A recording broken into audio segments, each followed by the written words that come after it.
I opened our marriage and asked my husband to accept my affair partner, but his response was brutal.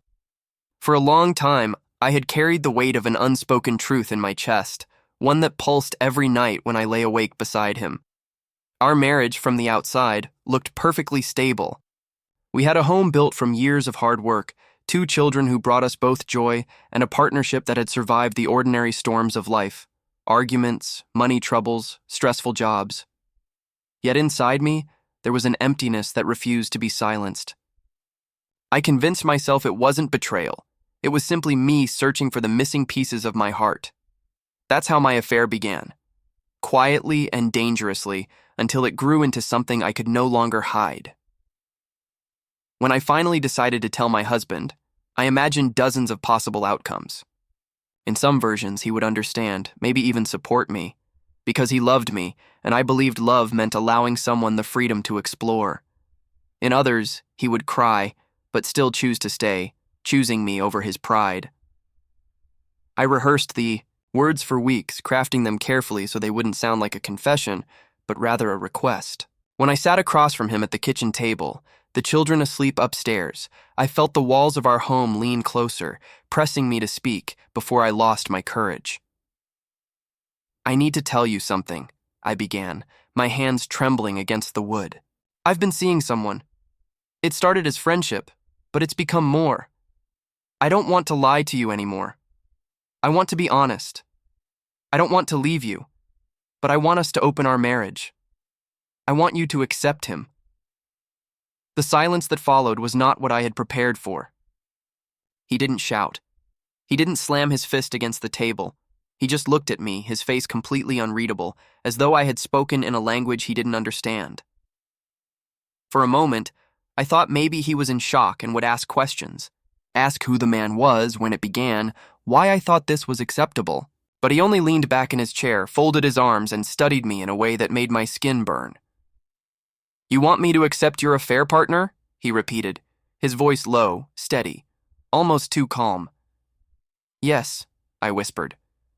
"I still love you. I want us, our family, but I also love him. I thought if we opened this marriage, if you could accept him, then I wouldn't have to choose." He let out a short laugh then, not out of humor but disbelief. "You want me to smile while another man touches my wife? You want me to pretend it's normal for someone else to take what I built my life around? Do you hear yourself?" His words hit me harder than if he had screamed. I tried to explain, to justify. "It's not about replacing you. It's about expanding love, not limiting it.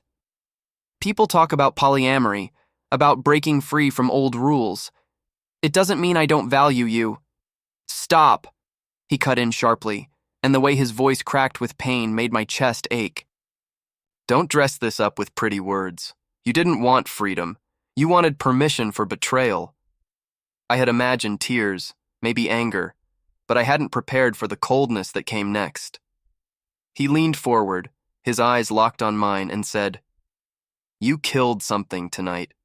Maybe you didn't mean to. Maybe you thought you were being brave, but what you really did was shatter the ground under my feet. You've been sharing yourself with another man while coming home to me, letting me believe I was enough. And now, you want me to sit at the table with him like we're friends? You don't see how cruel that is?" I felt small, like a child being scolded, and yet I wanted him to see my heart. I wanted him to believe I wasn't abandoning him, that I was offering a new kind of life. But the way he looked at me made it clear. What I thought was honesty felt like humiliation to him. That night, he didn't sleep beside me. He took a blanket and went to the couch. I lay awake in the silence of our bedroom, the emptiness next to me heavier than any words. I thought of my affair partner, the moments that felt alive and exciting, and wondered if it was worth the look in my husband's eyes when I told him the truth. The next morning, he didn't scream, didn't throw my clothes out, didn't beg me to choose. Instead, he was calm in a way that frightened me more than rage. Over coffee, he said, "I can't give you what you're asking for. If you want him, be with him. But you won't have me at the same time. I will not share my wife. I will not teach my children that love means letting yourself be walked over. You have a choice to make, him or me." His brutal clarity pierced through every illusion I had built. I thought opening our marriage was progressive, a way of keeping everything. But in reality, it was me refusing to let go of comfort while chasing desire. He wasn't going to negotiate with his dignity, and I suddenly realized how unfair it had been to ask him to. Days turned into weeks of tension. I tried to talk to him again, tried to make him understand, but each time, he only repeated the same line. If you want him, go. If you want me, stay. But you cannot have both. He wasn't bargaining. He wasn't softening. He was giving me a truth as hard as stone, and the more I tried to fight it, the more I understood he was right. Eventually, the affair partner who once felt like oxygen began to feel like a shadow. He wasn't willing to stand in the ruins of my marriage, not when my husband had drawn such a sharp line. And my husband, though wounded and distant, still remained the man who had built a life with me, raised children with me, stood by me through years of storms. I realized too late that in trying to hold two hearts, I was breaking the one that had always been there. His response was brutal because it left no space for illusions.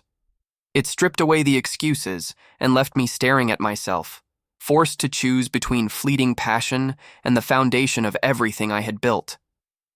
And the most painful part was realizing that while I thought I had been searching for freedom, I had actually been risking the one person who truly loved me without conditions. In the end, I chose to end the affair.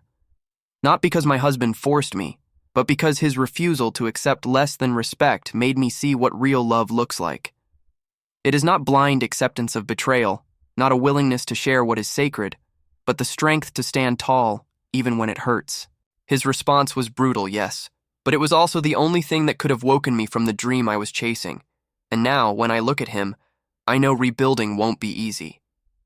The cracks are there, visible and deep, but if he chooses to stay, it will be because he believes in us enough to fight. And if he walks away, it will be because I asked for too much. Either way, I will never forget the night I opened our marriage and the brutal truth my husband gave me in return.